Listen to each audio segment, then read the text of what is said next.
federal contracts over claims it failed to address anti-Semitism. This is going to be a battle in the courtroom. If it goes all the way to the Supreme Court, Trump is going to do that. The head of the Department of Justice Anti-Semitism Task Force, Leo Terrell, who is black, and Trump called out the school's $5 billion in government money despite a $52 billion endowment. Black Maryland Attorney General Anthony Brown and 19 other attorneys general are backing a legal challenge against Trump's order to indefinitely block refugee entry and cut funding for resettlement. Brown says Maryland refugees are essential to communities and supports lower court rulings to block the order. And Columbus, Georgia City Council has fired their city manager Isaiah Hughley over dysfunction and loss of confidence. Hughley, the first black city manager, will be paid through the year after 20 years of service. Get BIN News now on demand 24/7 on the iHeartRadio app. It's now time for Let's Elevate, the Arnie and Cary Show with Arnie Filko and Cary Grant. And we are live. This is Cary Grant. And this is Arnie Filko. And this is the Let's Elevate conversation show. Good evening, Arnie. How you doing out there in this rainy day? Oh, man, it is a ugly day, Cary. Yes, it is. From early afternoon when it started raining, and it's still kind of raining in a lot of parts of the greater New Orleans area. And, you know, the worst part is I heard it's going to rain like the next 3 days until Saturday. Yeah. So not the type of forecast that one would hope for. But no. In any event, we are on air. Yes. And excited and, you know, looking forward to talking with our listening audience tonight and trying to elevate the conversation. So, you know, for those that are listening, you know, give us a call, 504-582-9422. Love to touch upon any of the topics you might have an interest in. We may recommend a few during the next 60 minutes. Yes. I'm excited tomorrow because you and I got Rockin' Doopsie and the Zydeco Twisters. There you go. Coming on our show at 6:00 tomorrow. You know, I was over at Rockin' Bowl over the weekend, and Rockin' Doopsie, whose real name, by the way, is David Rubin. I don't know if anybody knew that. We'll talk about that tomorrow. But he was performing with the band, and they put on. You know, I'm sure you've seen Rockin' Doopsie and many others. Man, they put on the most energetic show. Always have. You know, yeah, I don't. You know, we'll ask Rockin' tomorrow about his age and everything. I mean, the guy is doing splits. He's doing this. You know, I could hardly move, and he is some guy. And by the way, he's a wonderful human being. He's a great guy. I got the chance 25 years ago when I was with the Saints.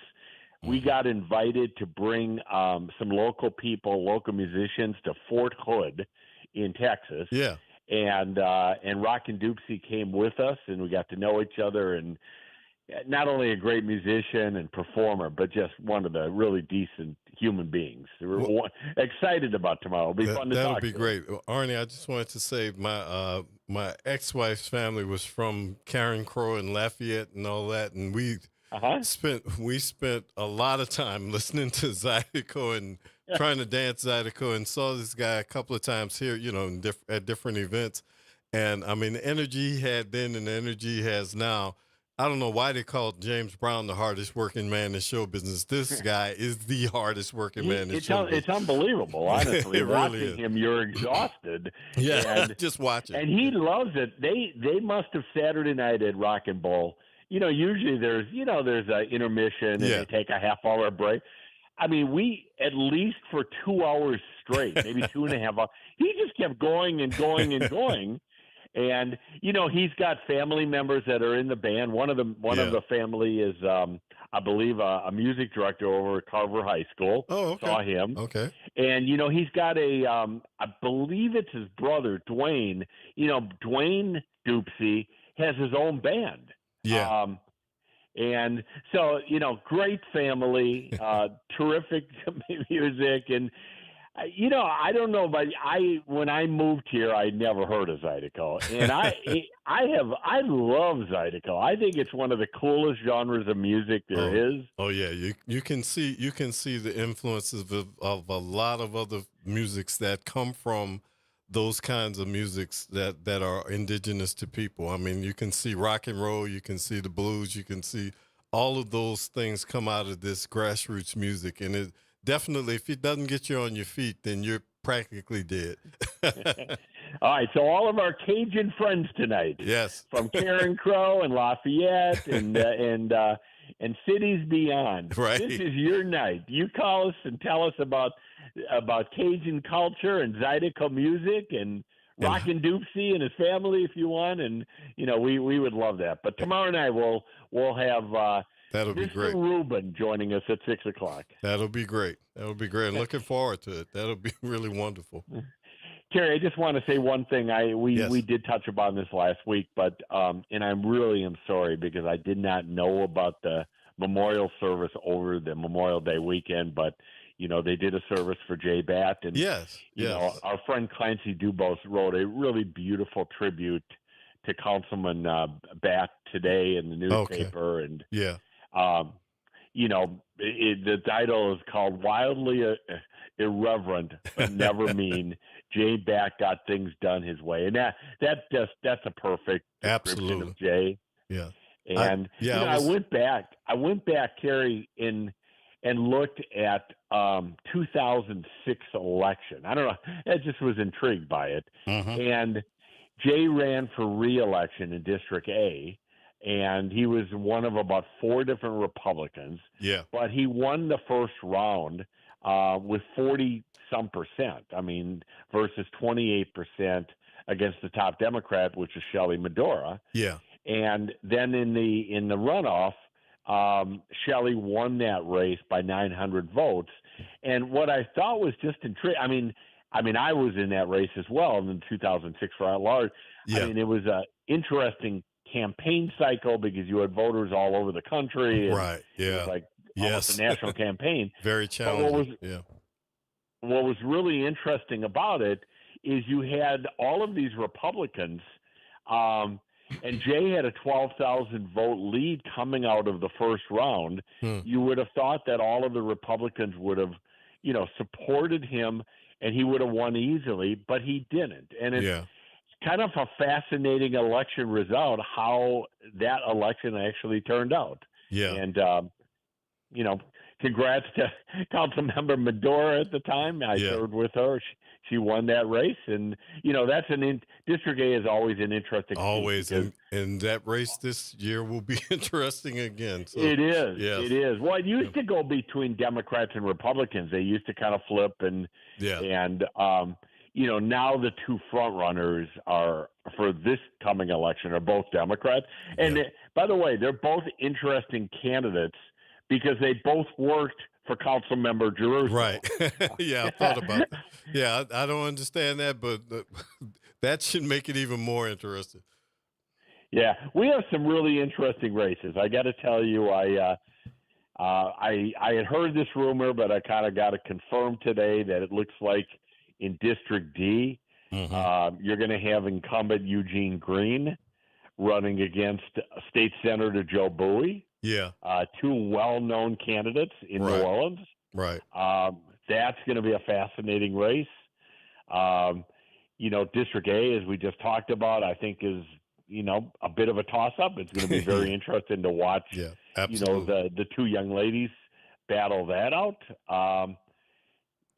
Not a whole lot of news about District B. That's Leslie Harris's seat. Yeah. Haven't heard of any opponents challenging Councilmember Harris.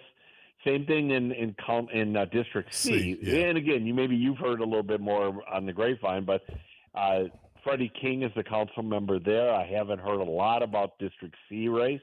No. Which by the way is always, as you know, one of the most interesting. Absolutely. One of the politics in New Orleans. One of the strangest districts ever. It is. Just the way it's drawn. It is. Yeah. It's French Quarter, it's Marigny, it's Bywater, and it's Algiers. Yes. So it's always a fascinating, race because certain candidates come out strong, having a West Bank background, and some are more stronger. Some are stronger on the East Bank. Absolutely. So that'll be interesting to watch. And then District E also is going to be very interesting. I've heard names floated. Yeah. Because that's an open seat with Oliver Thomas running for mayor. And I have heard some names floated. I don't know how real they are. But I heard former councilwoman who was in that seat before Oliver was thinking about it. I heard Representative Jason Hughes' name floated. I assume he lives in that district. He does. Yes. And probably some others. Usually that's a pretty large field for District E. Yeah, the thing about it is I think things are quiet. This is a very strange election cycle. I think things are quiet right now. I do think some of these incumbents are not going to really have opposition or not have serious opposition. But some of these other races, I think that because people won't be able to put on big campaigns, they're probably holding their water. I mean, it's getting close to qualifying time, and I think that, like you said, some of these races, sometimes you end up with 10 people, 14 people running, just because they decide at the last minute. So it could be just about anything. But in typical of New Orleans, I mean, the politics is always simmering under the surface. Like you said, it's more a rumor mill right now than anything else. Yeah. Well, I think you said something that's really, really astute, and that is, I think for some of the down ballot races outside of the mayor's race, and specifically the council races, money is a real issue right now in this city. Yeah, I believe First that. of all, yes, Oliver, both.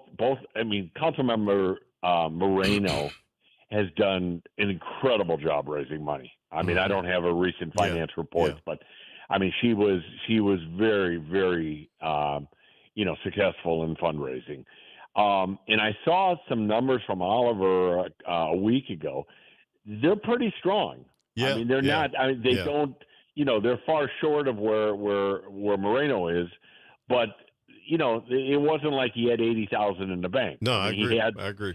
I think mid six figures is I think what I may have seen, and I thought that was pretty strong, given that he really has only been a declared candidate for about 3 months. Yeah, and Judge Hunter was doing well too. I mean, it's interesting, like you said. I mean, I think people are being more selective about who they back and that type of thing. But also in a campaign like this, let's face it. I mean, how much money you have when you have the kind of name recognition, these people have been in front of us for a minimum of these last 3-4 years. So, I mean, they don't need as much name recognition money and that type of thing. I mean, it's going to be very targeted about what you do with that money anyway. So, in those two particular high level races, the council members, the council district offices, and some of the other things, there'll probably be some real grassroots type running. And I think the other big race is going to be the sheriff's race. Now is going to generate a lot more, almost as much heat and light as the mayor's race at this point. Yeah, I think there's it's definitely going to engender interest here. We're almost June 1, and qualifying is what I think August. In July or August, somewhere. Yeah, yeah. You would think at this point that on some of these races, it would be more active. I mean, I think some of the candidates are holding back because of money. Yeah. But it has been pretty quiet. You know what I think? And I think this too, Arnie. I just think that now, and I've been looking at what's going on with the last presidential race and a whole lot of other things. I think that campaigns are changing so much. You've been in campaigns yourself, but I think that social media and a lot of other things that are quote unquote free are different ways of doing things, of getting your message out. And some of the grassroots things, a lot of organizations aren't around anymore, so people are kind of building their own little coalitions. So I think that it's just a different age, to be honest with you, of how you run for office. So I think that's part of it as well. I mean, social media has changed everything. Absolutely. And and the candidates that are going to be successful, are the ones that have a real talented person running that social media. Absolutely. Because it is the best way to get word out. And everybody has a phone. Everybody may not watch TV or whatever, but everybody has a phone. So exactly. And I think, look, in the mayor's race, as we get to late summer and early fall, I mean, you're going to have traditional media. You're going to have television still, and you're going to have debates and things like that. But really, for the council races, and maybe even maybe the sheriff's race as well, I don't think you're going to have that much of that. First of all, television is still very expensive, and I think candidates, are figuring out other options. To be able to get to the voters, to get bigger bang for your buck. I mean, as you said, I mean, television means production on the front end, paying the stations to run the commercials. It's a lot of money for a television ad, but an ad or something you put out online is not that expensive. You can film that pretty much yourself if you have to. I mean, so it's a different world now. I wanted to say one other thing, Arnie, because I wasn't here last week when the whole Jay Bat situation happened. But Jay was a great, fun guy, and I think that sometimes what we're missing, and we say this all the time, we talk about politics all the time, but I think he brought a joy to politics that's kind of missing in a lot of places. Not so much New Orleans. We still have a lot of back and forth with people, but he brought a lot of fun to it. And to me, he was one of the last traditional Republicans who was a Republican, like what I remember the definition of him. Or, we didn't have to agree on everything or work with him with the council and everything, but he was always a guy who would listen and always was interested in making peace and working together. And I think that's sorely lacking. And it was a great loss for the city because he's always been a good advocate for the city on the business front and everything. His family's a great family, and really sorry to hear that he passed away suddenly like he did. Yeah, that's nice of you to say, Cary. I concur with that totally. He was a very nice guy. And absolutely. It didn't matter if you were Democrat, Republican. He was always affable. He was very well dressed. Because he owned the Joseph A. Banks. Yes, he did. Stores, and. Obviously, I think people know his brother as well. His brother's a wonderful well-known actor. Yeah, absolutely, wonderful guy. Yeah. Yeah. So it's my hearts go out to his family. He was a young man, and it is. You miss people like that. We talked a year ago, Cary, about somebody like an Eddie Saper. Who had a kind of a similar personality. It was well liked by so many people. Right. Didn't matter what your political party was. And, I wish we could get that back. We're missing – look at what's happening in Washington and the rancor and the division, and people don't like each other. And, people, on the city council like that, you work so closely with each other day in and day out. You got to like each other. I mean, you got to work together. You got to work together. Yeah. And I think what I'm saying, too, is, maybe on the federal level, and we know there's a lot of tension all over the place, statewide and everything. But, hopefully in New Orleans, our elected officials can realize that we need to have some more amiability and work on our problems together and not spend half as much time attacking each other or whatever. I mean, sometimes when you break down those barriers, it just makes things easier to work out. We both know we've been behind the scenes where the sausage is made, as they say, and that always makes things work out really well. No question about it. I think we're going to take a break right now, Arnie. We'll be right back. All right.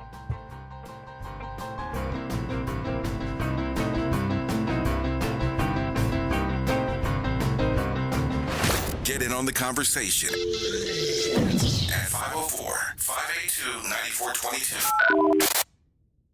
Attention, WBOK listeners. Are you a fan of the station and want to show your support in style? Well, we've got some exciting news for you. Introducing the official WBOK merchandise, the perfect way to wear your love for the station. Whether you're a longtime listener or a new fan, we've got something for everyone. Head to WBOK1230.com now and grab your WBOK gear before it's gone. When you buy WBOK merch, you're not just getting quality items, you're supporting the station you love. Trying to grow your business or increase traffic to your location? We can help. WBOK 1230 AM has a number of solutions that will meet your individual needs. Give one of our consultants a call today at 504-582-9420 or email us at info@wbok1230.com. And remember, an investment with WBOK is an investment in our community. Call today. New Orleans, are you ready? A fresh voice in the city is here, bringing you the beats, the culture, and the stories that matter. From local music and food to real talk on what's happening in the streets, we've got you covered. Stay tapped in. Follow us on all platforms at WBOK 1230 for the latest updates and exclusive content. Your city, your culture, your news. Don't just hear about it, be about it. Follow us at WBOK 1230 now. I'm Grant Sasheret. And I'm Ro Brown. Please join us for the Sports Report Wednesdays and Fridays at 8 p.m. on WBOK. The Sports Report. WBOK 1230 AM. WBOK. Online at WBOK1230.com. The Arnie and Cary Show with Arnie Philco and Cary Grant. And we are back with the elevated conversation, the Arnie and Cary Show. Well, Cary, I wanted to maybe start a number of topics in terms of discussion, but I thought I'd start with this one. You and I touched upon, the soup last night. Okay, miso. Yeah. And we learned, even though Cary Grant knew about miso more than anybody, okay, most of us in New Orleans had no idea what MISO stood for or what they did. I think we know a little bit more now. Yeah. But I also think over the last 24 hours, we've learned a little bit. Part of what happened here is that on May 21, so this was several days before the weekend. Yeah. The nuclear facility in near Baton Rouge called River Bend actually went down. And, people were wondering, well, what caused this? Maybe something had gone down over the weekend. Maybe, maybe there was just way more demand than supply, that caused the shutdown on Sunday.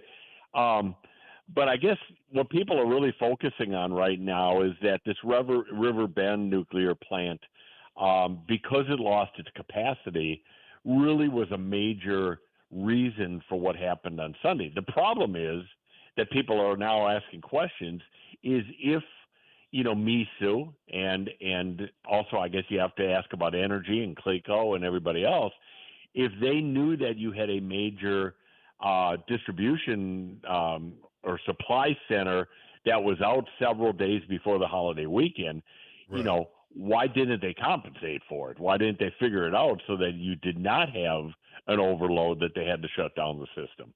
Right. I mean, I think that the scary part about that is, when you say a nuclear plant went down, I mean, I'm not talking about you saying it, Arnie. I'm just talking about them with the statement is, that seems kind of scary that nuclear plants have any kind of problem, but I guess they mean it had a transmission problem, but you said, it actually it had a what it was reported. Okay, is that the operators because nuclear plants around the country are controlled by what's called the Nuclear Regulatory Commission, right? And apparently, what they discovered was that the River Bend nuclear plant had a leak, and they identified 2 days.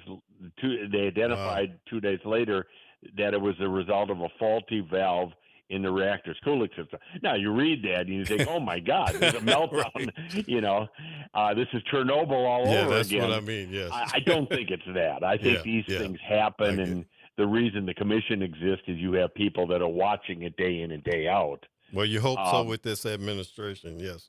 Well, yeah. Well, you do. Yes, that was a good point. But I think the point is that you're going to see the city council really get involved in because they're going to hold a hearing next week, and you've also got the state groups that are looking at it. I think people are going to start to ask questions about, well, all right, if this facility went down, when did you know about it? could we have compensated in some other fashion? Did any other nuclear facility go down? Things of. I think these are the kind of questions that, because it doesn't sound like, it was so hot that the demand, it wasn't it wasn't an overload of demand. It sound like that was the problem. Yeah, it sounds like it was an underage of producing power, not an overage of the demand for power. Right. Yep. So, in any event, it's important that our investigative agencies do their job here because, we are about to get into a summer where, demand may very well outweigh supply, and, we need to be ready for it. Well, the thing about it is, we know, just today as an example, I mean, we had the idea that we were going to have heavy rain. We really didn't have it predicted that it would be around 1-2 o'clock this afternoon. It would start forming up right over New Orleans. But if this same thing had happened Sunday when we had this kind of rain, and you couldn't fault Sewage and Water Board for not having power then from the energy source, then, we'd have a flood problem that we don't need to have. So you're right. I mean, it needs to be better coordinated at a minimum. Absolutely. I mean, the irony from a state standpoint is because we have landed some major projects like the AI project up in North Louisiana, they are building the capacity in Louisiana from an electricity standpoint to be able to supply a center like that. Yeah. So we want to make sure that, all of us here in South Louisiana, we're not shortchanged because, we pretty much get the brunt of hurricanes and, and some of the stuff that happens. As you say, we got to make sure that our electrical sources are working so that pumps are working and it keeps the city safe. Yeah, I mean, that you could cause a lot more trouble. These people have to understand we're in a unique situation. And like you said, can something be rerouted or whatever? Because you can't just have this happen to us in a critical moment. I mean, if we have a critical moment with a storm process or whatever, we can't have the power go down because you didn't tell us that your plant was having some trouble. It just, Arnie, we have a caller. It's Pop Jones. Let me get him on the line. All right. Hello, Pop. Hello, fellas. How y'all doing? All right. How are you? We're good. Pop, how are you tonight? I'm I tell you what, I bet your bottom dollar y'all gonna be some kind of way involved. I'm listening. I'm not the sharpest knife in the drawer, but I'm a good listener. You're a great listener, yes, you Pop. are. Yeah, I hear y'all talking. Y'all dividing this thing, man. I say I'm gonna listen. I'm every chance I get. Well, that's good. We appreciate that. Well, we are trying to identify why New Orleans can't figure out simple things like, keeping the electricity on a holiday weekend and things like that. Yeah, yes, indeed. Y'all got it all worked out. Pop, you know what the Wisner Fund is? Yeah, if I was physically able, I'd let y'all give me a little job or something. There you go. We got to give Cary and me a job first, okay? We're two old retired guys on radio, I'm still waiting for that NBA to call up that I've been waiting for 40 years. I don't think it's happening anymore. They gonna be calling on you. Hey, will they? Okay. Well, somebody gonna be calling on you. Well, we'll take your word for it. Hey, Pop. Hey, Pop. You're pretty involved in the student government. Do you know what the Wisner Fund is? Have you heard of the Wisner Fund? You there still, Pop? Yeah, I'm here. All right. I was going to lead you to a discussion. What is that you say? The Wisner Fund, Cary, you know what that is. Absolutely. We talked about it, but yes. There was a very important ruling yesterday about the Wisner Fund. The Wisner Fund is a fund that goes back decades, and it involves the it goes Wisner back family a century, and Arnie. some donation that they had made many years ago. Yes. And for many years, until I think about 2014, money earned from the trust every year went to a number of beneficiaries, like Tulane, City got a piece of it. Yes. And it was supposed to expire when Mitch Landrieu was mayor in 2014. Right. He extended it. And when the new mayor, Cantrell, came in, she also extended it. And the council basically took the position, no, the fund is over. And it really, it's now city money and should be spent in a open, transparent way. Well, it went through a court system because the mayor basically challenged whether the council had the authority to take that position, and Judge Kern Reese, our judge, all right, made the ruling yesterday that the council actually prevails, and that this is money that really can't be controlled by the mayor. It's city money. Right. It has to be spent in a very open, transparent way. And, it's a very interesting ruling. First of all, it's one of the few rulings that the city council has actually won over the last couple of years. Yeah. Usually they're not winning at the district level, but they did here. And I think it's a good ruling because this should not be a private fund. It should not be, a fund that the mayor uses without, public transparency. I think it's important that this be city money and it goes to things that'll benefit, the entire city. Yeah. So I was going to ask you, Pop, I don't know if you have any thoughts on that topic, but if you do, we'd love to hear them. What is that? All right. Come on. Look. All I know is this. Somebody's going to be calling you on y'all. All right. Well, I'm going to wait for that call. Look, all right. They're going to put they're getting that money, so they're going to put some money in your pocket. Okay. Okay. Thank you, Pop. Well, we will wait. Thanks, Pop. You be well. Have a good week and stay safe out there with all the rain. All right. I'm going to keep listening. Thank you. Please do. Please do. All right. All right. Thank you very much. Thanks, Pop.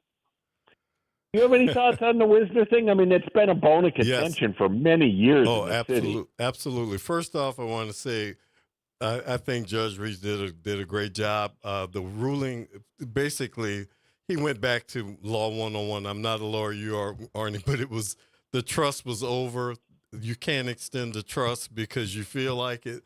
The heirs who always get lost in this, and I don't know who these heirs are, but the heirs as well as the organizations Tulane and Charity Hospital, which doesn't exist anymore, and the Salvation Army or whoever get some share. But honestly, this trust was over. The money should go to the city's coffers to be used. It still has a few strictures on it or whatever, but this money from the rent from Port Fourchon is a nice sum of money. It's a minimum of $6 to $9 million will go to the city every year. That's good revenue that the city needs, just even if it just went to the general fund to help pay for everything that everybody wants. But the idea of extending the trust through some agreement between some people in the back room did not work for me. I mean, I just think that was ridiculous.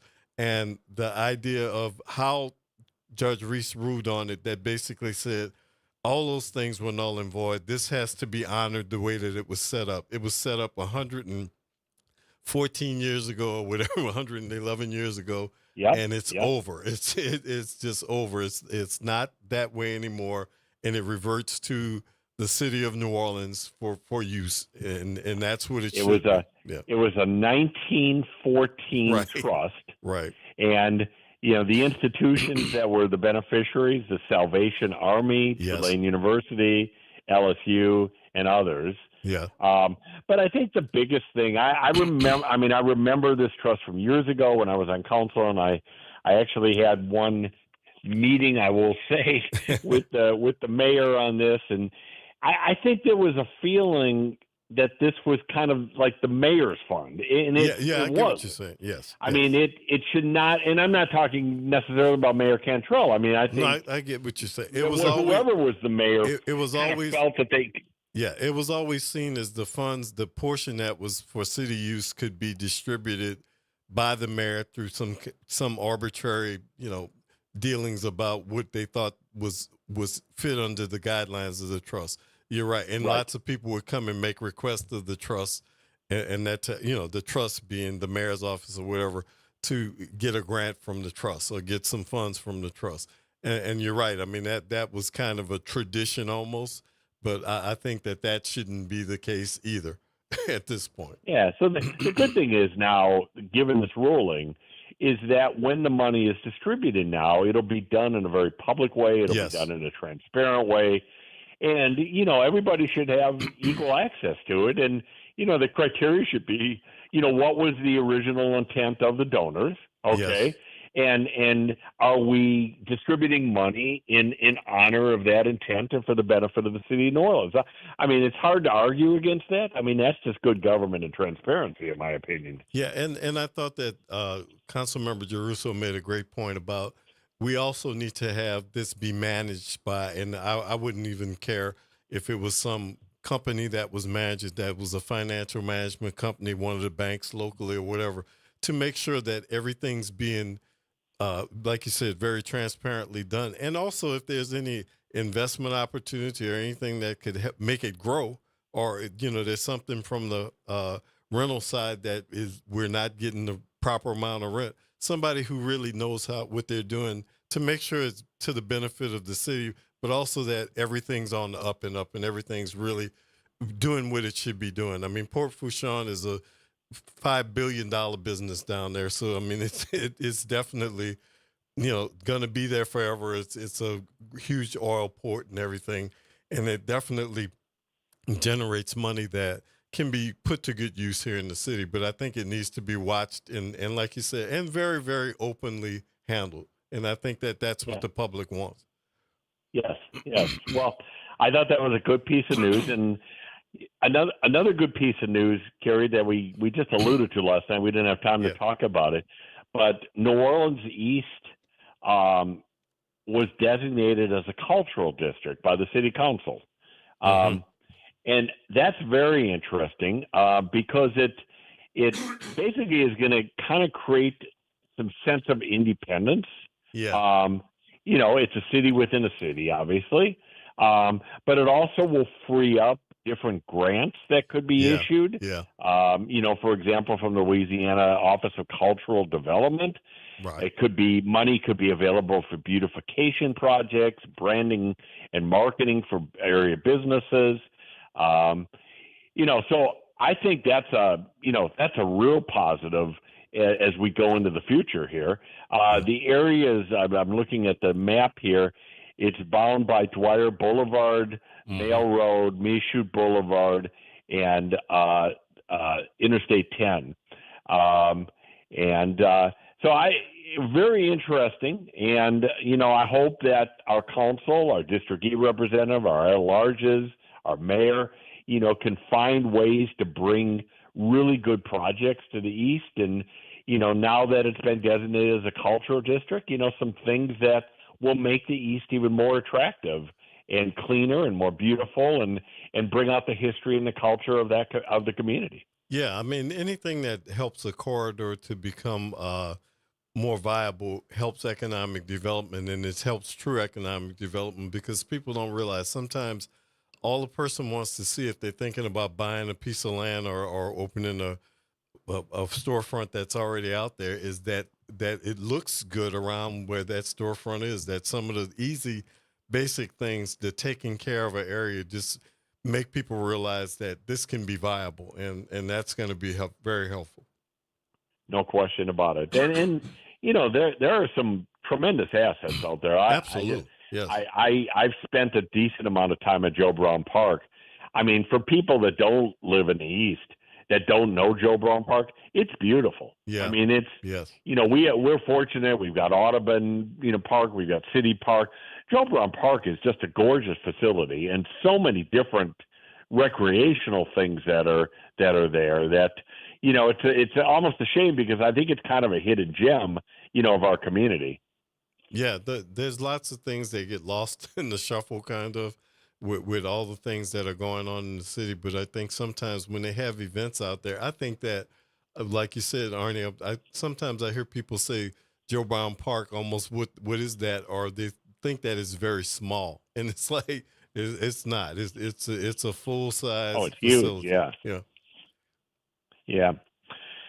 Cary, I wanted to touch upon another topic that I think is really important here for our community, and it's the topic of foster care.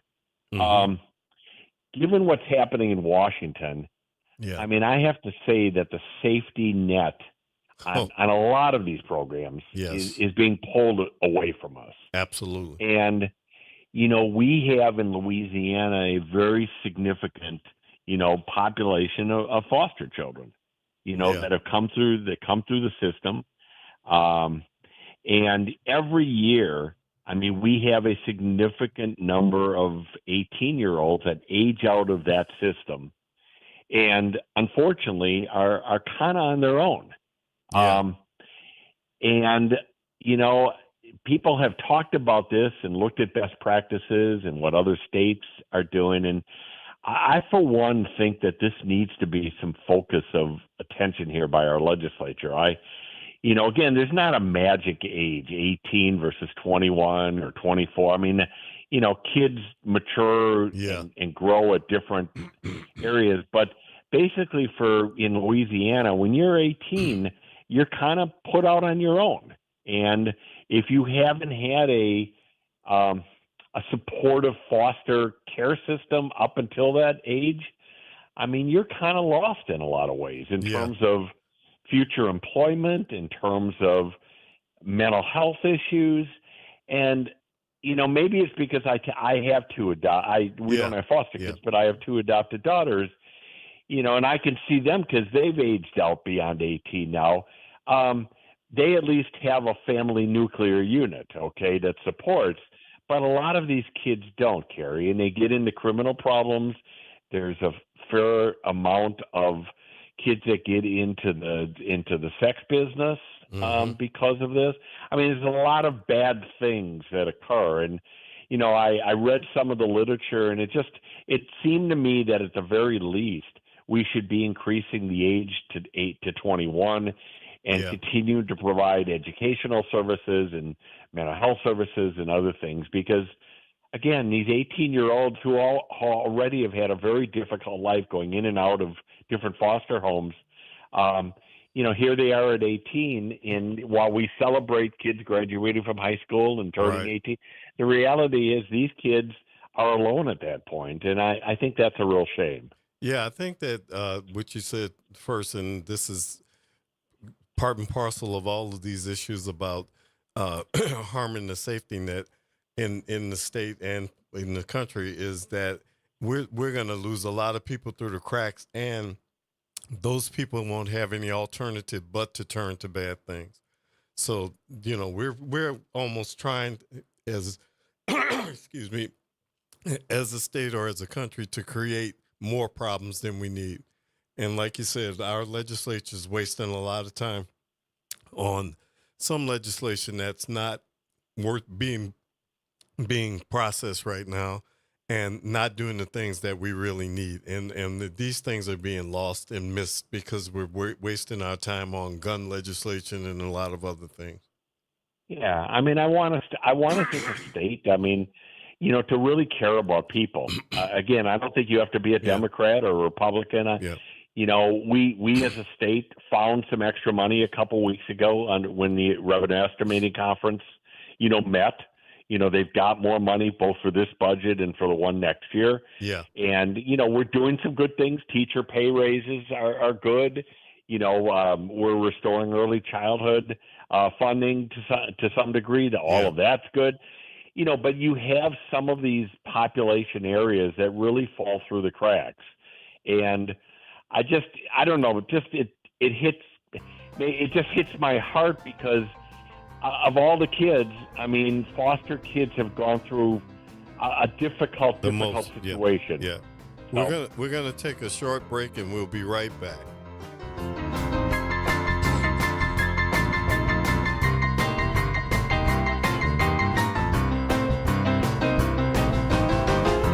WBOK online at WBOK1230.com.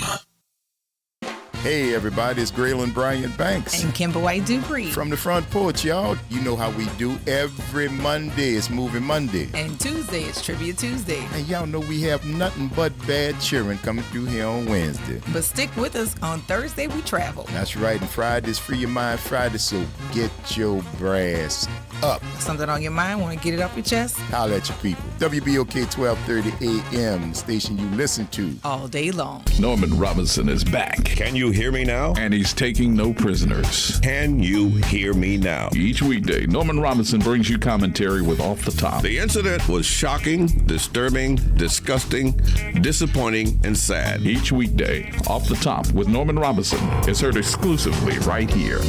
It's Off the Top with Norman Robinson on WBOK 1230 AM. Hey, this is Steve Poston. Be sure to listen to WBOK 1230 AM every Saturday morning at 10 a.m. and Sunday evening at 5 p.m., bringing you the best Southern Soul barroom music with the Southern Soul Weekend Party Mix, hosted by me, of course. I'll be playing your favorite Southern Soul music by artists from all over the South, right here on WBOK 1230 AM or online at WBOK1230.com. The station you listen to longer. Listen to longer. Listen to longer. WBOK. Better pay attention. Powered by Cox Business. The Arnie and Cary Show with Arnie Philco and Cary Grant. And we are back. All right, we're here for our last 10 minutes. Again, if you'd like to get in tonight, 504-582-9422. Cary, staying on kind of the topic of kids and youth, one of the stories that kind of flew under the radar last week, maybe because it was, holiday weekend coming up, was that the Catholic Church here was able to reach a settlement with not all, but some of the abuse survivors. This is, as you know, and others may know, this whole matter has been litigated and is being litigated within the context of federal bankruptcy court. And they announced, the Archbishop announced last week that a settlement had been reached with the victims committee. Basically, the settlement funding pot was $180 million over 5 years, which came from a number of sources, the Archdiocese, some of the parishes, sale of some real estate, insurance money, but that each of the 600 or so victims that are part of the class, a part of the committee, on average, and again, each case is evaluated separately, so this is not a true fact here, but on average, each would get somewhere around $300,000. Which again, there is no sum of money that could compensate for abuse. Okay, no, not at all. But unfortunately, in our system and in our world, the only way to compensate, other than penalizing those who are the abusers, which has been done to a great extent, the only other way to compensate victims is financial. Sure. So it's I think look, for the 600 or so victims that are part of the committee, part of the class, this is a beginning of healing. It's a beginning of a settlement that could create some sense of some healing. But there's a long way to go on this, because for those that were not part of the 600, each of them has their own attorneys, and are prosecuting their own claims. And some of those attorneys have already come out publicly and said, no way, this is not enough money. This is not a settlement we can accept. So, this is going to be really interesting to follow as we go into the coming weeks here and months. We're not the only city. I mean, we're one of many cities that are dealing with this, but a lot of the cities have already resolved their matters. New Orleans, I think, is one of the last ones. Yeah. So it'll be interesting. I don't know if you have any thoughts one way or the other on all of it. Yeah, I mean, I absolutely do. I mean, as a Catholic, this has been the hardest part of being Catholic over the last, couple of decades almost. And, dealing with this situation because it's such a breach of trust and such a horrible crime that's been committed and then condoned and hidden by the Catholic Church, which is why, like you said, I mean, no amount of money will restore these people's lives, but something has to be done in our legal system to deal with this. And also, I think that the church itself is at some point, finally coming to the forefront about dealing with these things.